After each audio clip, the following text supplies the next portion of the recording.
গ্রেপ্তার সেই 5ই জানুয়ারির কথা উঠে আসছে। কোন 5ই জানুয়ারি? যেদিন সন্দেশখালীতে শেখ শাহজাহানের বাড়িতে তল্লাশি করতে গিয়ে ইডি আধিকারিকদের বিক্ষোভের মুখে পড়তে হয়। কারা বিক্ষোভ দেখিয়েছিলেন? শেখ শাহজাহানের অনুগামীরা। সেই শেখ শাহজাহানের অনুগামীরা শেখ শাহজাহান গ্রেপ্তার হওয়ার পর কি করবেন কেউ জানেন না।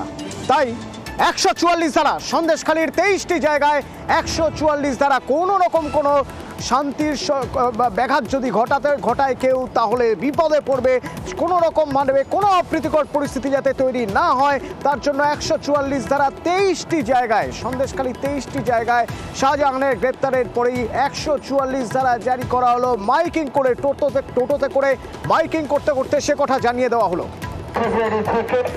আগামী 3রা মার্চ পর্যন্ত সন্দেশখালী গ্রামের সমস্ত জনসাধারণের উদ্দেশ্যে জানানো হচ্ছে যে সন্দেশখালী গ্রামের শান্তি শৃঙ্খলা বজায় রাখার জন্য আজ 29শে ফেব্রুয়ারি থেকে আগামী 3রা মার্চ পর্যন্ত সন্দেশখালী ফেরিঘাট, সন্দেশখালী ত্রিমণি বাজার, সন্দেশখালী পাত্রপাড়া, খুলনা ফেরিঘাট এবং ভোলাখালী ফেরিঘাট, এই 5টি জায়গায় পুনরায় 144 ধারা জারি করা হয়েছে সন্দেশখালী গ্রামের শান্তি শৃঙ্খলা বজায় রাখার জন্য।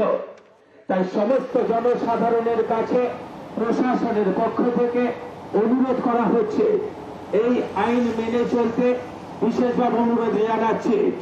5 জনের অধিক আপনারা জমায়েত করুন।